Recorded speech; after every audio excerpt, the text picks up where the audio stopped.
There are lots of investment options out there. Some new ones like NFT and Bitcoin, some older ones like stocks and bonds. Have I lost you already? I promise not to talk about any of them. What I will be talking about is the investment with the biggest return, investing in yourselves. Now, I know that sounds a bit like a cheesy Instagram slogan, but bear with me. Who is your biggest critic? Raise your hand if you wake yourself up in the middle of the night and beat yourself up about just about everything. My 2 a.m. critic, and for me, it's always 2 a.m., is brutal. She's unkind. She points out all of my worst faults and insecurities until there's no chance of me falling back asleep. But what if you were able to identify some of those faults and invest in making drastic improvements? What would that look like? What would you address? What would you look like? How much change is actually possible in one calendar year? If we were to have met in March of 2020, I could guarantee 3 things. 1, we'd be in a pub. 2, my elderly dog McNulty would be the opening topic of conversation. And 3, I would have been drunk. Now, I'd be a lot more comfortable up here with McNulty as my literal emotional support dog, because I'm going to lay bare a pretty painful part of my life. But by holding her and having a really adorable dog in front of me and having all of the attention on her, I wouldn't really be telling the truth about what had happened. I had lost all of the joy of drinking, the inhibition, the funny but wild stories, and I had careened into a dark and dangerous mode where friends and family were often asking me to quit.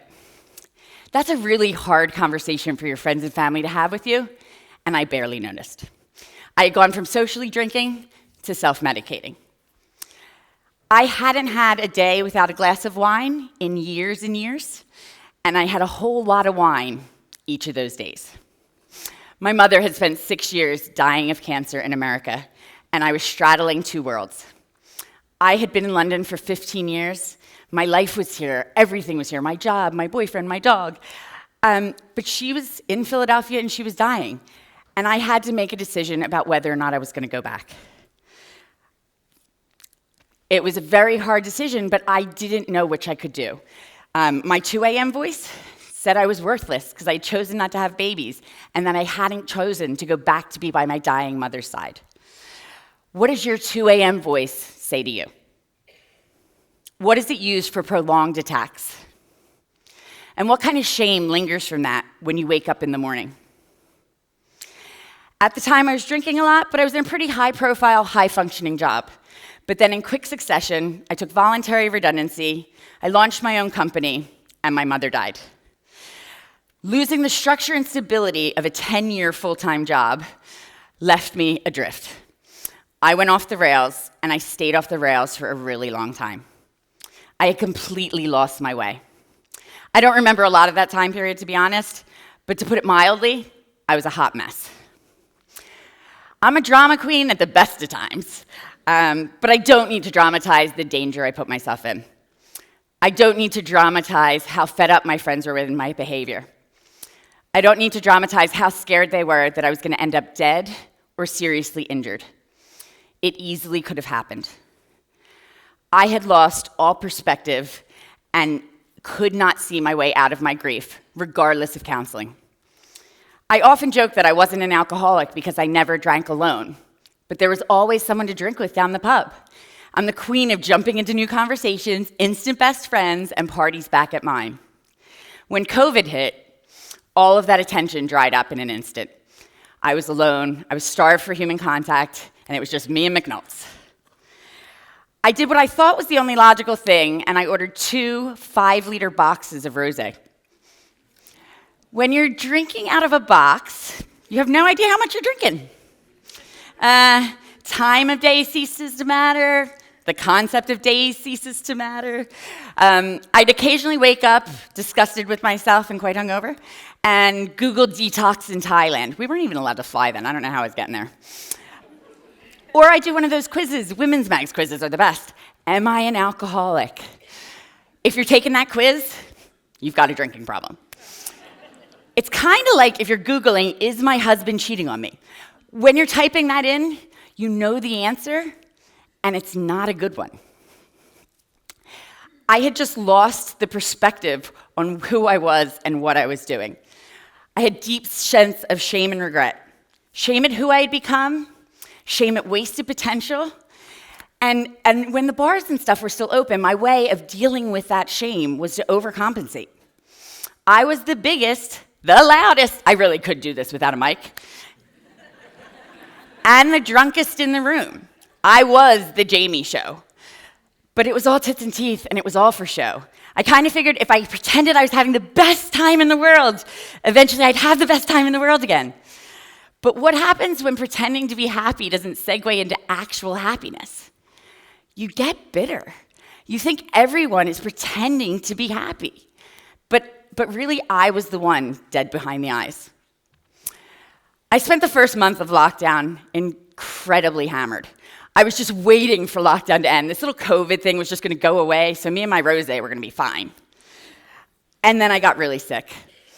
I was terrified that I was dying of COVID. I was also dying of a strain of COVID that nobody else was talking about because I had a blistering rash on my chest and thigh.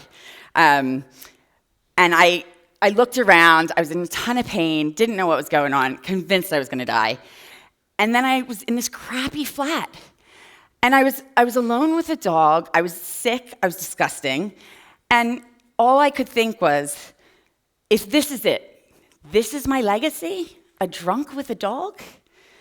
And how long would it take for my best friend Gina to find out?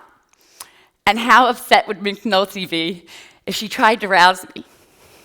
I was catastrophizing, but for once it worked. It clicked. I quit drinking April 14th of 2020 cold turkey. I don't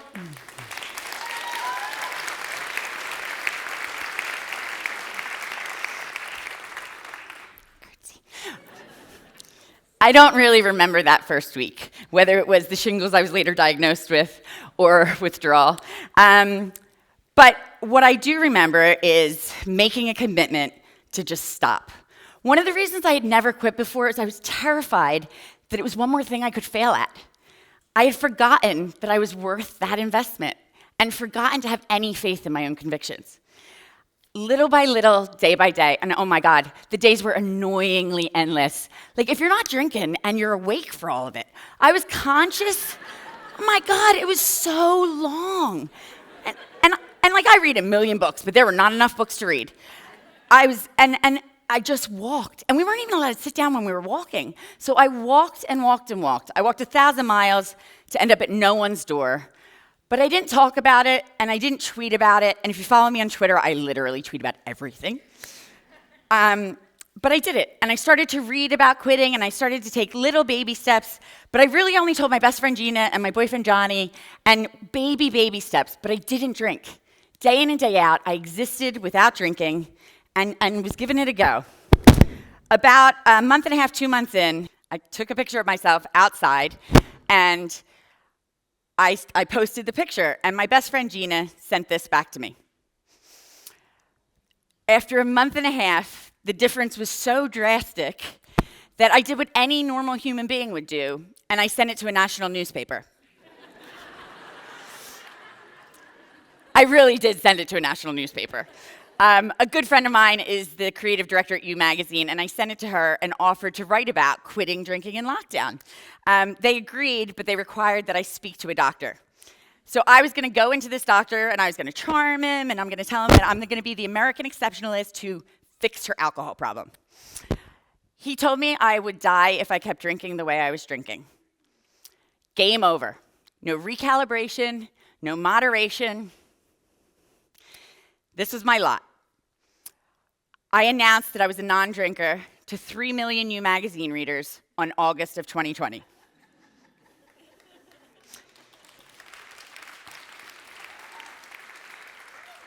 So what next? What am I going to do with all this time? Oh my God, there was so much time. What was I going to do with all this time?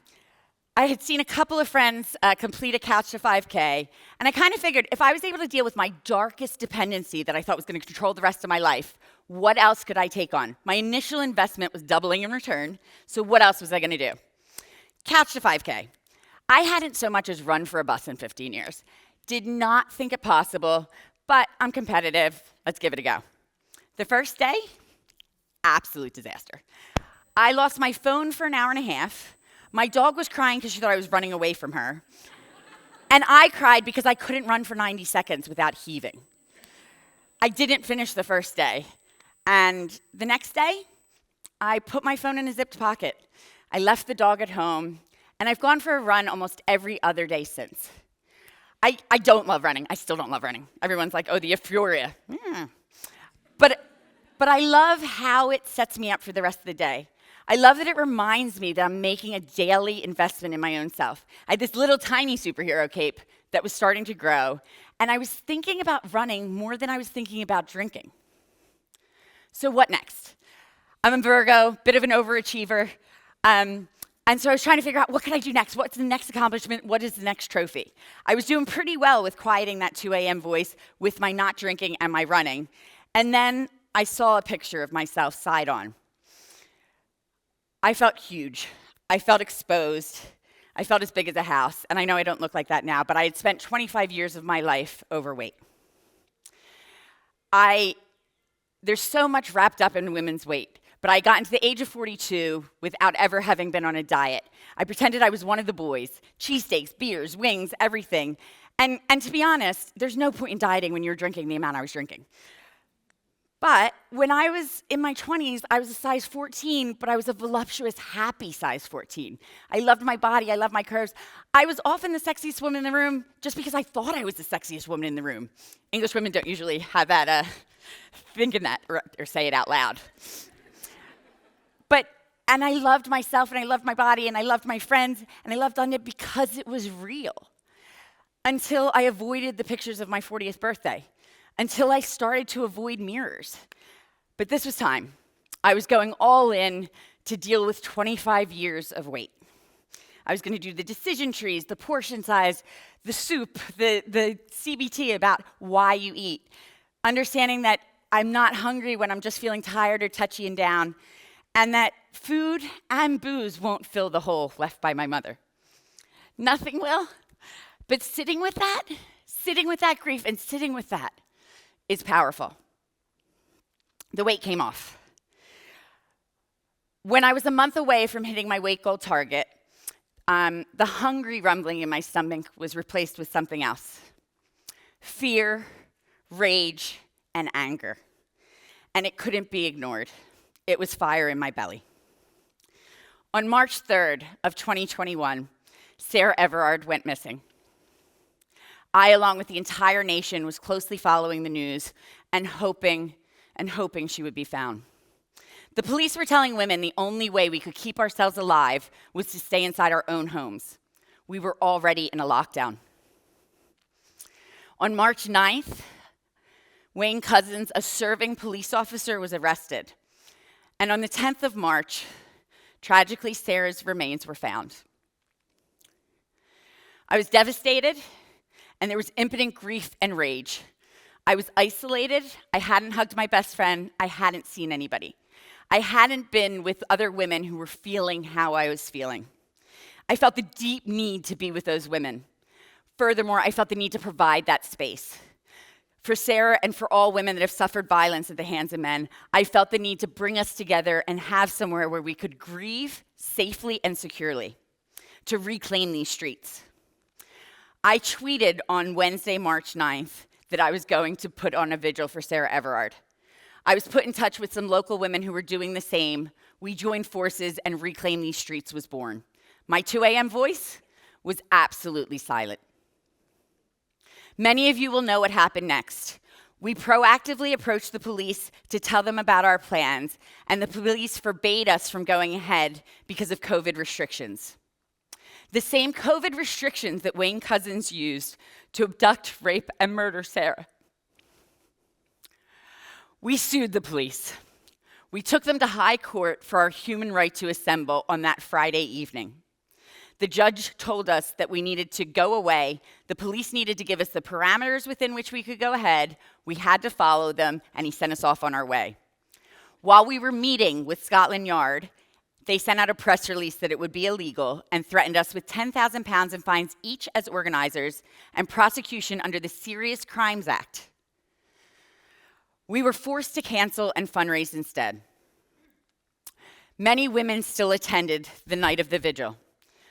I, with everyone I know, watched in horror as police manhandled and aggressively policed women and arrested women at a protest about a police officer that killed a young woman. I don't know that I'll ever forget that night.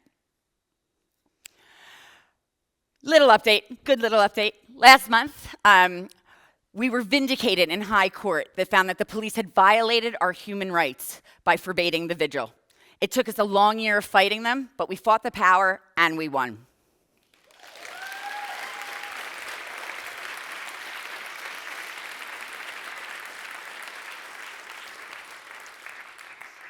The night that we donated the £550,000 that we raised for violence against women and girls organizations, I tweeted that I would not have had the emotional capacity or stamina to have done the work if I was still drinking.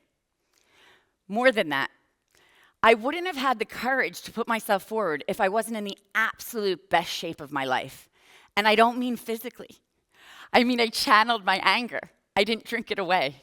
I listened to my agency. Not only did I know that I was the person that could do this, I was the person that had to do this. My superhero cape, it grew and was proudly flying. I reclaimed these streets and I reclaimed my life. I spent the last year campaigning for women's safety daily. I now live a life that my mom would be hugely proud of.